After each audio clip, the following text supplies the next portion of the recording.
কুন্তলী চৰলৈ 2005 চনত এবাৰ আহিছোঁ আৰু তাৰ আগতে 1995 চনত এবাৰ আহিছোঁ।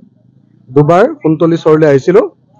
এবাৰ চৰ চাপৰি ভ্ৰমণ কৰিবলৈ, চৰ চাপৰি চিনো আহক বুলি এটা কাৰ্যসূচীত আহিছিলোঁ।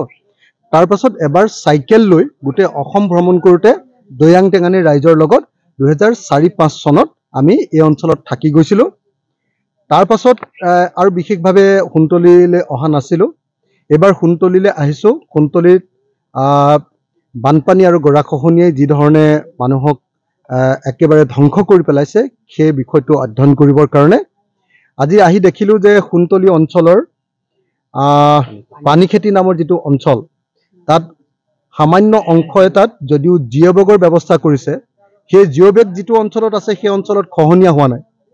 কিন্তু বিস্তৃত অঞ্চল এটাত এতিয়ালৈকে জিঅ' বেগৰ প্ৰটেকশ্যন নিদিয়াৰ কাৰণে গোটেই কুন্তলীৰ ৰাইজৰ মাটি এফালৰ পৰা খহাই গৈছে আৰু ইয়াত ব্যাপক বানপানী হৈছে।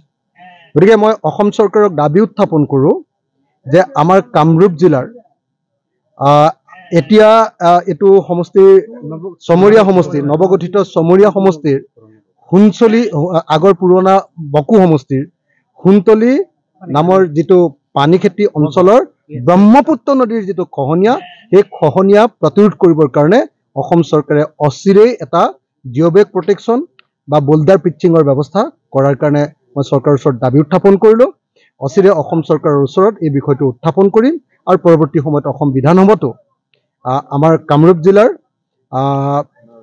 আপোনাৰ পানীখেতি অঞ্চল কুন্তলীৰ পানীখেতি অঞ্চলৰ এই খহনীয়া প্ৰতিৰোধ কৰিবৰ কাৰণে চৰকাৰৰ ওচৰত বিধানসভাত দাবী উত্থাপন কৰিম।